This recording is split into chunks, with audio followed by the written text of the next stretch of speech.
गुरुवार का प्रदोष पड़ जाए, बृहस्पतिवार का यदि प्रदोष पड़ जाए तो प्रदोष के दिन प्रदोष काल में किसी शिवालय में जाएं, शंकर के मंदिर में जाएं, एक ही दिए के अंदर एक फूल बाती, कैसी बाती है?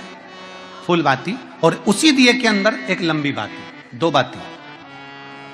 कौन सी बाती हैं? जम के बोलो जरा। एक फूल बाती, एक लंबी बाती, दो बाती।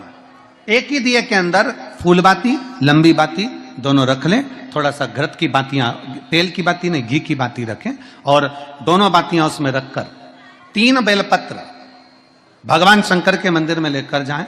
दिए को भी प्रज्वलित नहीं करना है। पहली बेलपत्र नंदीश्वर की, जो ऊपर का भाग होता है जिसको हम शिव तत्व भाग कहते हैं, नंदी के पीठ पर एक भाग होता है जिसको शिव तत्व भाग कहा जाता है, वो नंदी की पीठ पर जो भाग है वहां पर एक बेलपत्र समर्पित करें। दूसरा बेलपत्र आप जो माता पार्वती जी का, जैसे ये शिवलिंग है और ये गोल भाग है, ये माता पार्वती जी का हस्तकमल है, तो माता पार्वती जी का जो हस्तकमल है, इस हस्तकमल पर कहीं पर भी एक बेलपत्र आप समर्पित कर दें। और तीसरे नंबर की जो बेलपत्र है वह भगवान शंकर पर समर्पित कर दें। जो दिया आप लेकर गए हो मंदिर में, उसी दिए को नंदी और महादेव इन दोनों को दर्शन कराते हुए अगर मंदिर के अंदर लगाने दें दिया तो ठीक है, ना लगाने दें तो दीप को बीच में बस स्पर्श कराकर भले बाहर जाकर लगा दो, पर प्रयास करो वो दीप, वैसे तो बीच में नंदी और शिव के मध्य में वो दिया स्पर्श होना चाहिए। जैसे ये नंदी है और ये शिव है, तो इसके मध्य में दीप स्पर्श कर ले, भले उसको जलाने ना दे, पर स्पर्श मात्र कर कर अगर आपने एकांत में कहीं पर भी ले जाकर लगा दिया, उस दीप को जला दिया, तो गया हुआ कितना भी करोड़ रुपया हो, वो धीरे धीरे कर कर गया हुआ धन हमारा वापिस आता ही है। कोई खाकर भी बैठ गया तो देगा जरूर, वो धन आएगा जरूर, कैसे भी आएगा, पर अपनी संपदा वापिस। दोष के दिन संभेश्वर महादेव का नाम 7 कनेर के पुष्प, कितने? कनेर मालूम है? कनेर के 7 फूल, एक बेलपत्र। जिस समय पर कनेर का फूल बेलपत्र के साथ चढ़ाया जाएगा तो 7 कनेर के पुष्प सीधी बेलपत्र पर आपको रखना। 2-3 प्रदोष कर देखना। अगर कोई आपसे कहे कि आपका भाग्य ठीक नहीं चल रहा, आपकी किस्मत ठीक नहीं चल रही, आपके ग्रह ठीक नहीं चल रहा है, आप भाग्यशाली नहीं हो, पहले तो वहां से उठ जाओ, उसके बाद में देवदेव महादेव के पास 7 कनेर के पुष्प एक बेलपत्र में रखकर नंदीश्वर के पास में बैठकर श्री शिवाय नमस्तुभ्यम बोलकर अशोक सुंदरी वाली जगह पर स्पर्श कराकर भगवान शंकर पर 7 फूल के साथ बेलपत्री की डंडी अशोक सुंदरी की साइड हो, ऐसा स्मरण करते हुए शिव को समर्पित कर दे। वही बेलपत्री 5 बार नमः शिवाय या पंचाक्षर मंत्र, षडाक्षर मंत्र या श्री शिवाय नमस्तुभ्यम बोलकर वही बेलपत्री 3 प्रदोष, 4 प्रदोष, 5 प्रदोष, 2 प्रदोष, जितने प्रदोष आप चढ़ा रहे हैं प्रदोष काल में, वो बेलपत्री लाकर अपने कक्ष में अपने पूजन वाली स्थान पर रखते जाओ। एक बेलपत्री एक प्रदोष पर लाओगे, अगला प्रदोष आएगा, कितना अंतर पड़ता है आपके भाग्य बदलने में, आपको खुद मालूम पड़ जाएगा कि आपकी किस्मत कैसे बदल। मेहनत आपको करना है, श्रम आपको करना है, आपको लगाना, और बेलपत्री और कनेर का पुष्प शिव चालू करो प्रदोष चढ़ाना। शिव कथा कहती है नंदी का एक पांव जो ऊपर होता है, आप लोगों ने दर्शन करे होंगे शंकर जी के मंदिर में नंदी के, तो नंदी का एक पांव उठा हुआ होता है, एक पांव नीचा की ओर होता है।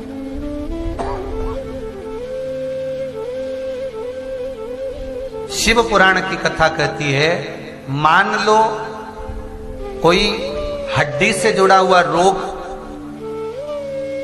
नेत्रों से जुड़ा हुआ, मस्तिष्क से जुड़ा हुआ कोई रोग रहता है, तो एक नीले कलर का फूल आता है महाराज, उस फूल में हल्दी डालकर गुरुवार का प्रदोष पड़ने पर जो नंदी के पांव के पास समर्पित कर देता है महाराज, उसका रोग धीरे धीरे समाप्त होने लगता है।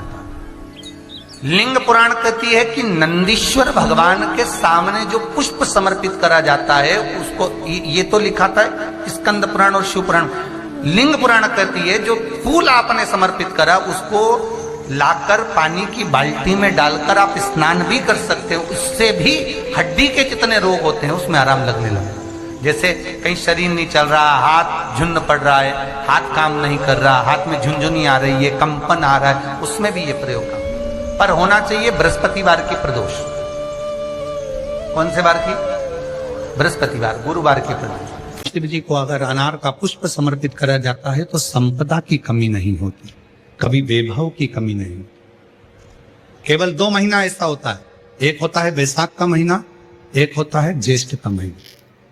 ये 2 महीने में कभी भी कोई सी भी 2 प्रदोष, किसी भी 2 प्रदोष को ले लो और उसमें अनार का फूल, जो अनार का फल लगता है उसमें फूल भी लगता है, अनार का यदि पुष्प, एक ही पुष्प यदि शंकर के शिवलिंग को समर्पित करा जाए तो कभी, हम तो यहां तक कहेंगे कि कोई बहुत छोटे से छोटा व्यक्ति है, भले हाथ गाड़ी चला रहा है, ठेला गाड़ी चला रहा है, रिक्शा चला रहा है, उसके पास धन नहीं है, बहुत कमजोर है, पैसा नहीं है, बहुत तकलीफ में है, बहुत दुखी है, तो हम तो उससे कहेंगे कि या तो वैशाख के महीने में या ज्येष्ठ के महीने में कोई भी 2 प्रदोष को अनार का पुष्प यदि वो समर्पित कर देता है तो निश्चित है उसके घर में वैभव संपदा बढ़ना प्रारंभ हो जाती है, कार्य में उन्नति है।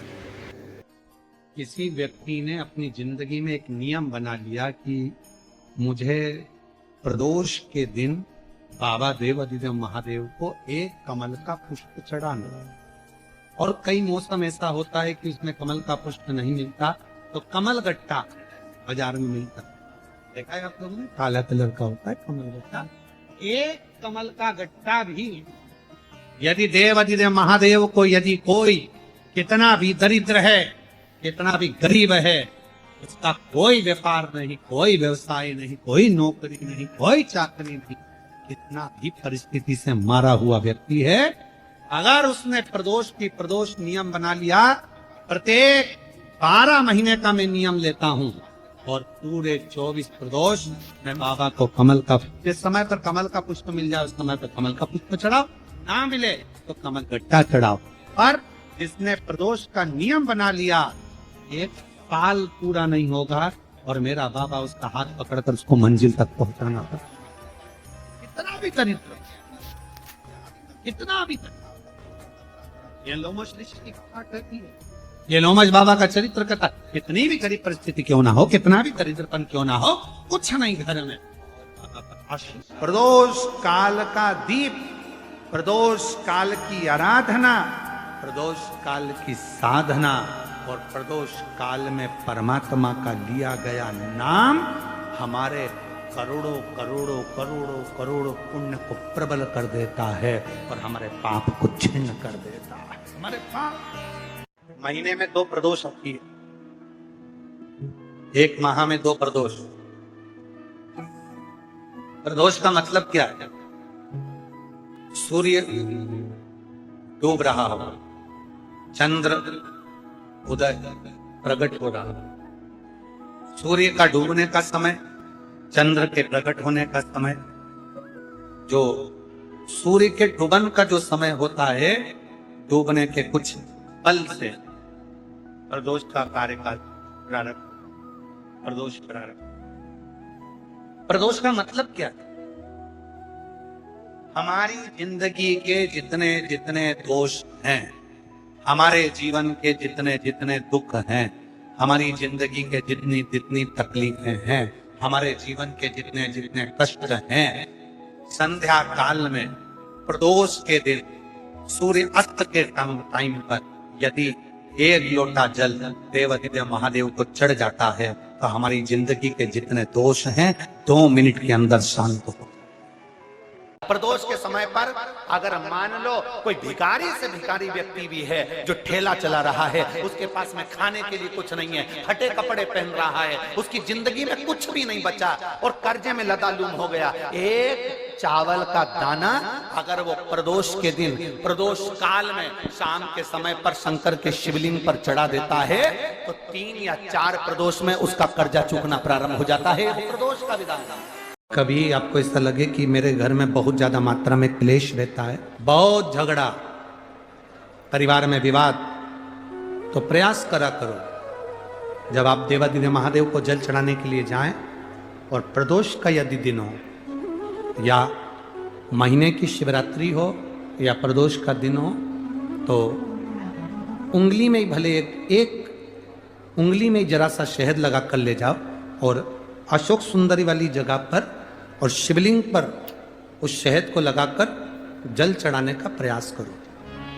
आप दो प्रदोष या 2 महीने की शिवरात्रि अगर आपने कर ली, अपने आप आपके घर में क्लेश समाप्त होता चले जाएगा, शांति बनना प्रारंभ हो जाएगा। शहद में वो फल है, मधु में वो फल है।